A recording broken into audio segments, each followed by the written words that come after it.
Sveiki. Pagaliau prisirašiau neprofesionaliai namūdiškai tiesiog papasakoti apie jogos mokytojų kursus.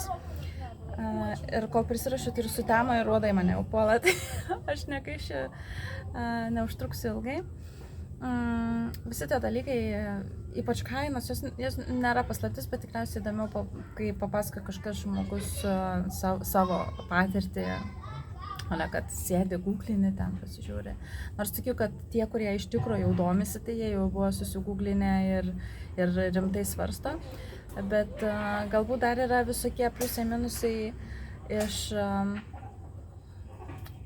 apie kuriuos gal mes patys nebūtinai susimastysim, kai patys svarstom, kur ir kokius būtent jogos kursus pasirinkti ir ar apskritai verta. Tai pirmas dalykas, ir kuris mane kaip ir iš tikrųjų net truputį nustebino, nes man tie kursai, žodis patiko netinka.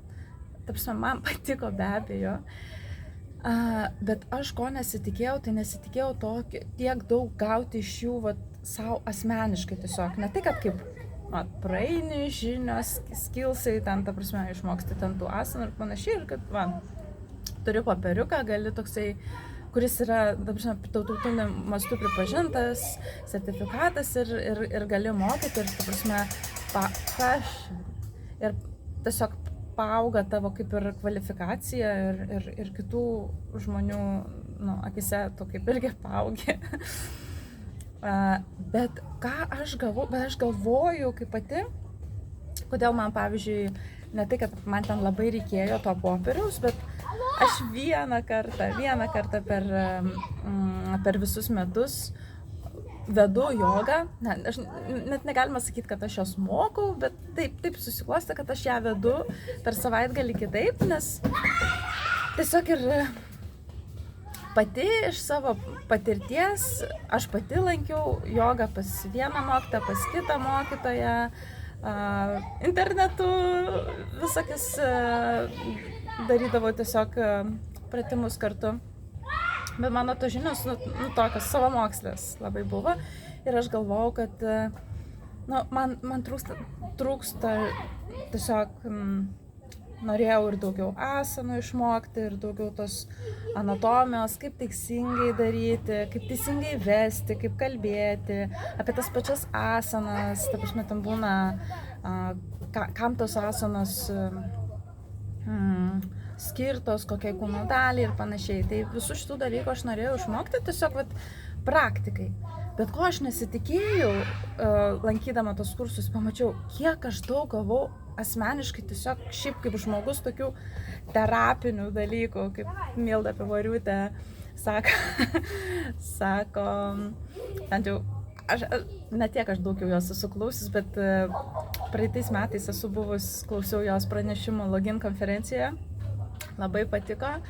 Jinai turi labai nuostabų tokį fainą humoro jausmą ir jinai pateikia mokslo žinias labai paprastai ir, tai kad paprastai, bet prieinamai ir su humoru ir jo, gyvenimas yra toks labai rimtas kartais ir jinai labai moka gražiai pateikti ir iš tikrųjų ir jinai sako, dabar viskas terapija. Ir tikrai aš irgi taip pat pastebiu, kaip mūsų kalboje daug mes naudojam tų žodžių, kad terapija, bet jogos kursuose tai buvo labai tiesioginė prasme, ta prasme, kad be abejo, visi užsiėmimai, kurie yra, ta prasme, fiziškai tiesiog kūnui, sveikatai buvo geri, bet mes taip pat darėm visokias tokias paleidimo technikas, mes darėm saulės saulėtekio stebėjimas, visokias, ta prasme, skirtingas meditacijas, savirefleksijas, introspekciją, ten galų gale netgi tokio kaip šokio terapija, tapingą.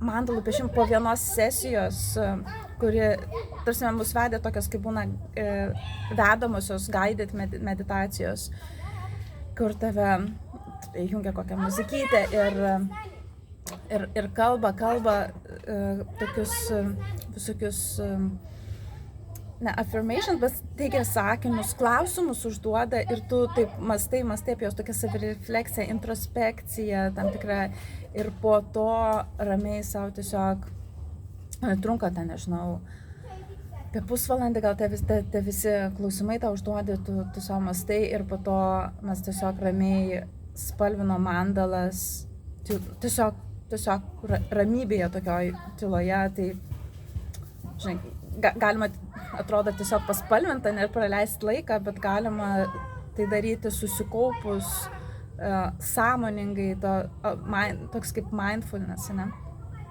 Vienu žodžiu, tai aš gavau daug visokių tokių terapijų, tikrai tokių terapijų savo, tokių pasvarstymų, tikrai ne vieną ašarą, ne vieną ašarėlį išspaudžiau,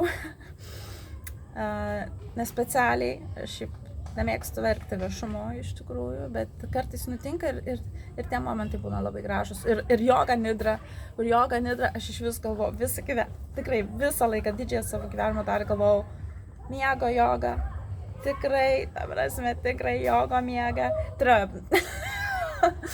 jogos, miego joga.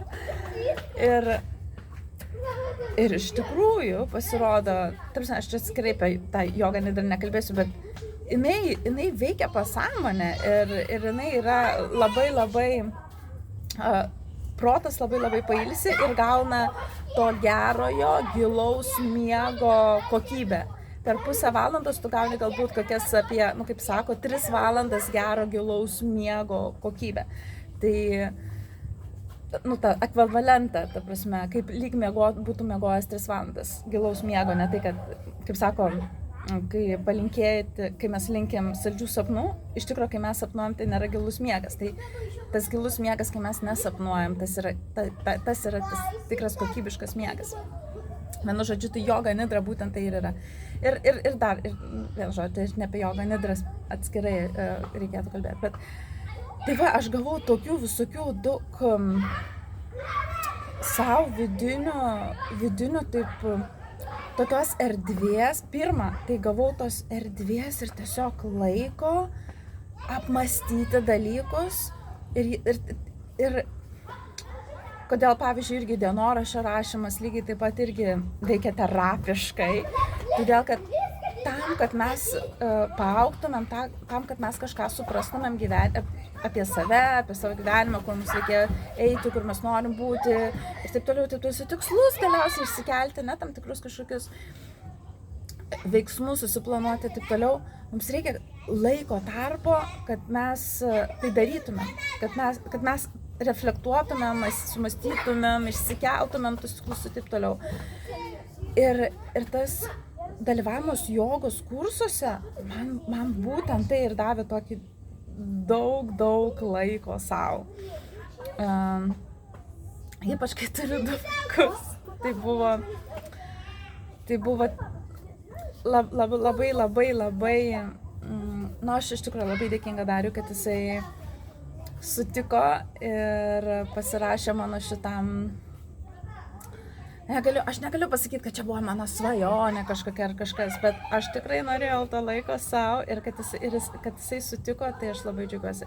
Tai aš gavau ne tik tą popieriuką ir ne tik tas žinias, kaip vesti jogą ir kaip teisingai atsistoti į asanas ir kaip kitiem padėti tose asanose, bet aš gavau labai daug savo. Ir ką aš supratau, kad tos jogos kursus nebūtina eiti ir juose dalyvauti, jogos mokytojų kursuose, dalyvauti tik tais, jeigu tu nori tapti mokytoju, jogos mokytoju, tuo, kuris dirba kaip jogos mokytojas, kuris veda kažkokius kursus, kuris realiai po to gyvena iš to, kad tampa kaip profesija. Nebūtinai, visiškai nebūtinai. Ir aš dalyvaudama tose kursuose dabar, kur praėjau, vadų vis daugėja. Tai reikia man susikryžiuoti kojas, kad jie manęs nepultų.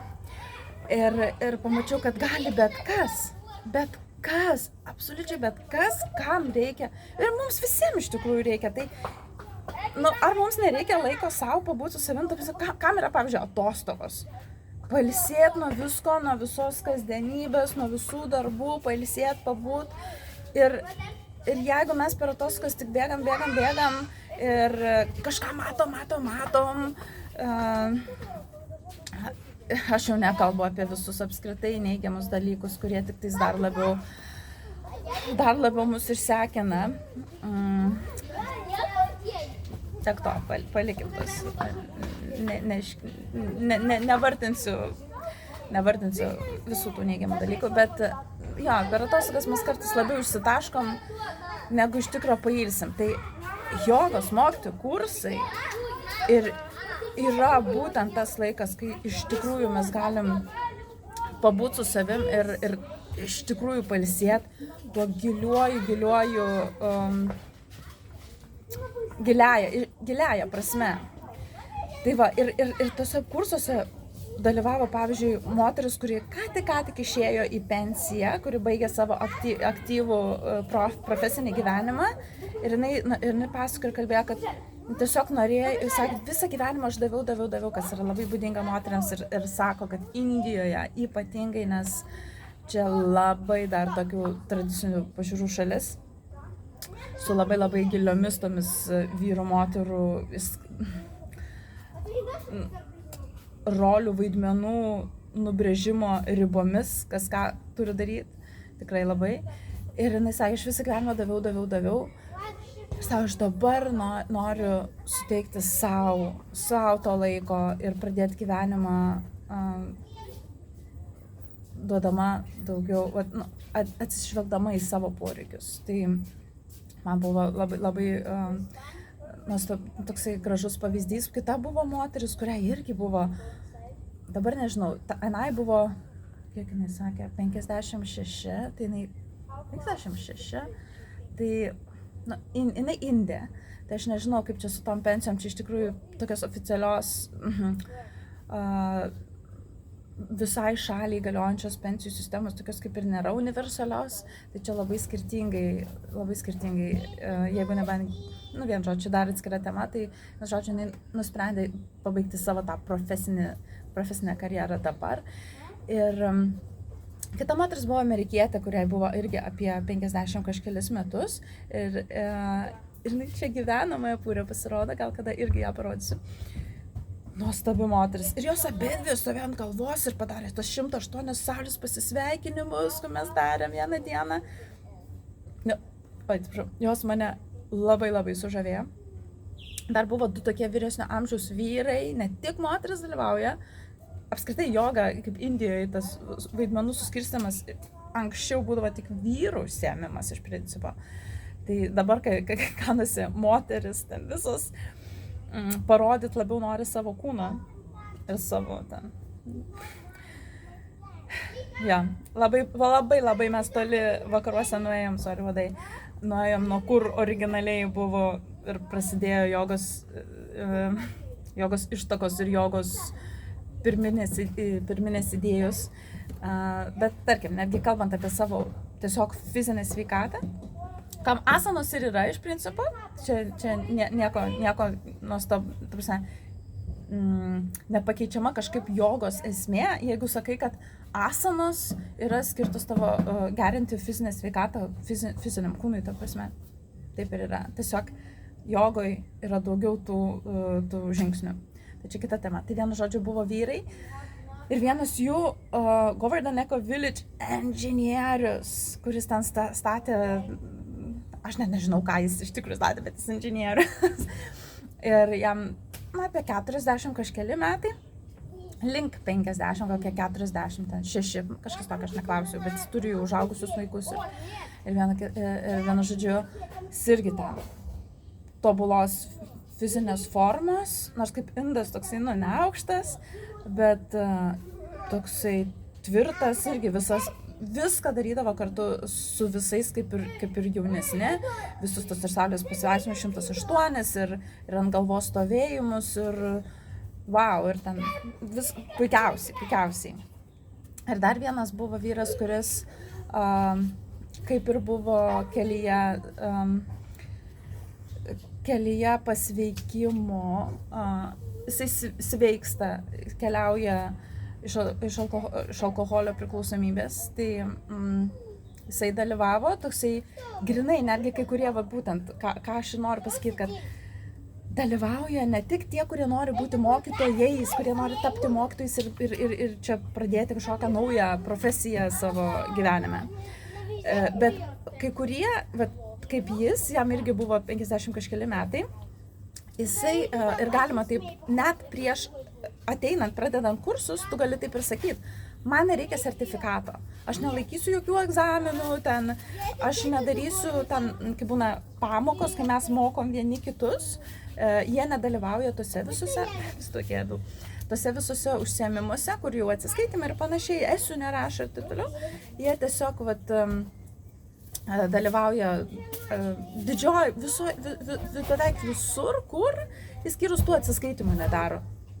Lygiai puikiausiai galima. Jeigu jums sertifikato nereikia ir jūs žinot, kad jūs nebūsite tokios mokytojus, bet jums reikia to laiko savo, tai irgi įmanoma iš karto net nuo pat pradžių pasakai ir niekas ir tavęs nelys ir tau neliepsiu daryti tų užduočių ir taip toliau. Tai labai faina, tai vien žodžiu. Tai buvo tokių visokių žmonių įvairaus labai amžiaus ir be abejo tokių jaunų ir be abejo tokių buvo viena kinezoterapeutė, kuri, vaikučiai, grįžo namo. Jūs! Oi, aš surakinu, sėdžiu balkone ir jie negalėjo ateiti. Anyway, tęsim. Tai buvo visokio amžiaus kinezoterapeutė, kuri pati jau tiesiog fizinės visokius užsiėmimus vesdavo ten kažkur savo šaly, Kipre jinai. Vienu žodžiu, tokių visokių įvairių žmonių ir grinai galima tos jogos kursus eiti netgi tiesiog pačiam savo. Dabar apie kainą. Taip, apie kainą. Tai iš tikrųjų Govardhan Eco Village ir daug kur irgi pasižiūrėjau, ta prasme, dar kaina labai priklauso nuo to, kur tu pasirenki gyventi. Ar tu nori gyventi, ar tu nori vieno kambario, vieno vienviečio kambario savo, ar tu gali puikiai sutinki kambarį dalintis su kuo nors. Govardhan Eco Village buvo du pasirinkimai, arba gali gyventi vienas dviviečiam kambaryje ir truputį moki daugiau, arba gyveni dviese dviviečiam kambaryje ir moki truputį mažiau. Žiūrėjau Lietuvoje kursų, tai yra visokių pasirinkimų ir dabar čia žiūrėjau Šivanandos kursus, kurie kaip tik prasidės čia gegužės pabaigoj ir jie trunka irgi mėnesį, 4 savaitės. Ir ten nėra pasirinkimo apgyvendinimo opcijos, kad tu gyventum vienas. Tai vis tiek su kažkuo reikėtų dalintis ir netgi dviviečiai, triviečiai, keturviečiai ir net dar didesni kambariai. Tai, vienu žodžiu, nėra tokios jau, net tokio pasirinkimo, kad tu gyventum vienas. Iš kitos pusės, gal ir gerai, savi pliusai, savi minusai, ne? Tai Govardhan Eco Village tik arba vienas, arba dviese. Ir ta kaina, jeigu tu nusprendi dalintis, tau dalintis su kažkuo kambariuką, tai kainuoja, dar priklauso irgi, ar tu pasiemi nori gyventi kambaryje su oro kondicionieriumi, ar be. Kai mes gyvenam ten vasario mėnesį, realiai mes turėjom kambarį su oro kondicionieriumi, bet nė kartą nebuvom jo įsijungę. Nors ten jau kaip ir pradėjo, ten jau buvo dienomis, kad vidurdienį nebesinori išlysti į lauką, bet mes dar visur Indijoje yra tie fenai ir jų mums paskutiniam ten kokią savaitę mes juos įsijungdavom ir papildomai ten kažkaip vėsintis nereikėdavo, nekentėdavom, ta prasme, mes specialiai, bet tiesiog neprireikė dar, bet jeigu kovo mėnesį, tai tikrai jau reikėdavo.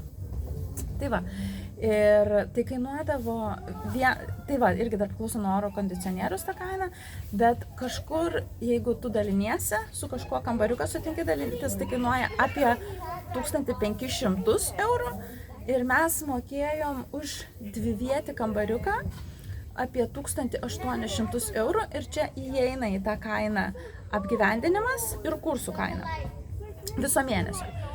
Ir mes, nors ašgi atvykau su visa šeima, su vyru, su 2 vaikais ir man papildomai, mums papildomai nieko nekainavo. Paėmė lygiai tiek pat, kiek, pavyzdžiui, atvyktum vienas ir pasimtum vieną kambarį savo, tai lygiai tiek pat ir mokėjom, nors, aišku, mes patalynės juk daugiau naudojom tų muiliukų, šampuniukų, nors aš turėjau savo šampūną, bet vaikam jie ten žaisdavo su tojus muilais, mes kartais tiesiog leisdavom juos į dušą nueiti ir ten palieki ten pusę valandos ir jie ten su tais muiliukai su putom žaidžia. Tai vienu žodžiu, mes visko tų tokių daugiau dalykų, arba užsisakai, pavyzdžiui, irgi kambario valymą, belenkada, kada tik tais nori, užsisakai, to pakeičia visas patalynės, viską išvalo, viską, tai nieko papildomai iš tai nereikėdavo mokėti. Ką reikėjo mokėti, už ką reikėjo mokėti papildomai, tai yra maistas. Bet maistas Indijoje, Govardhan Eco Village, tai tas maistas gal brangesnis negu šiaip tiesiog Indijoje, bet tikrai nesekė, ta prasme, vakarietiškų restoranų kainų. Ir aš ten, pavyzdžiui, aš ten būdavo kartais ne visada valgydavau vakarienę, o Darius ne visada valgydavo pusryčiais, o vaikam mažiukai iš vis mes nemokėdavom, o vyresniam vaikui pietus būdavo pusė suaugusio, pusė pilnos tos kainos. Tai vienu žodžiu ten ir vėlgi yra dar, čia papildomai galima kalbėti grinai apie tą Govardhan Eco Village, bet kažkur, vienam žmogui apie 50 eurų, tarkim, savaitėj.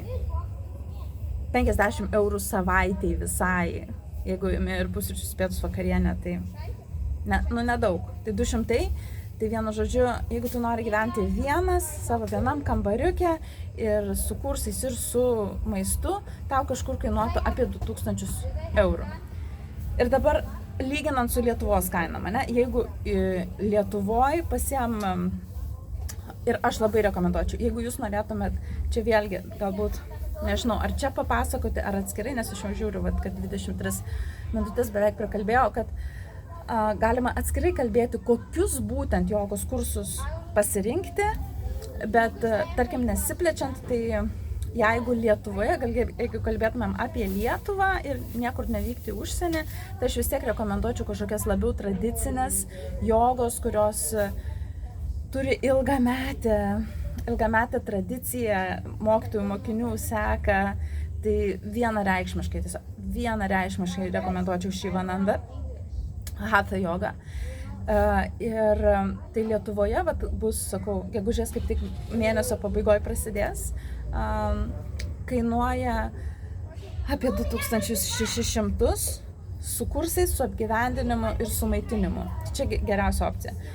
2000 su kursų kaina ir maisto kaina, gyvenant palapinėje. Tai kai man pasako, pavyzdžiui, kad į Indiją, kad dar nepaskaičiuojam, kiek bilietai kainuoja į Indiją, tai jeigu perkant bilietus iš anksto, pasižiūrint, jie kainuotų, tarkim, čia labai apytiksliai, tarkim, 500 eurų. Ir gerai, dar reikia taksi, bet taksi vėlgi, iš oro uosto į tą Govardhan Eco Village ir atgal. Galbūt kažką ten nusipirkti ir panašiai, bet čia tos papildomas jau išlaidos, Lietuvoje galima kažką papildomai nusipirkti, čia papildomas išlaidos. Ir tai vienu žodžiu, tai Uodai! Oi, mažiukas jau manęs labai nori, tai aš greitai baiginėjom. Tai bilietai kažkur irgi kainuotų apie 500 eurų, tarkim, galima rasti pigesnių, galima rasti brangesnių, bet kažkur. Tai ta kaina, ar Lietuvoje baigi tos kursus, ar nuvyksti į Indiją ir tiesiog čia viskas pigiau yra. Visas tas apgyvendinimas, maistas ir panašiai, tai kaina ta pati. Tai, o kur tu daugiau gauni? Kur yra daugiau visokių patirčių, kultūrinių patirčių, keliavimo, ta prasme, ne tai, kad nenoriu sakyti turistinių, bet pamatyti kitokią aplinką, kitokią kultūrą, pažinti. Tai gaunasi ir kelionė, ir kursai, ir, ta prasme, jūs patys suprantate, ne? Tai vienu žodžiu, kainos, kalbant apie kainą, tai nėra didelio skirtumo, nėra taip, kad vykti į Indiją kažkaip yra čia baisiai daug brangiau negu mokytis Lietuvoje. Ne?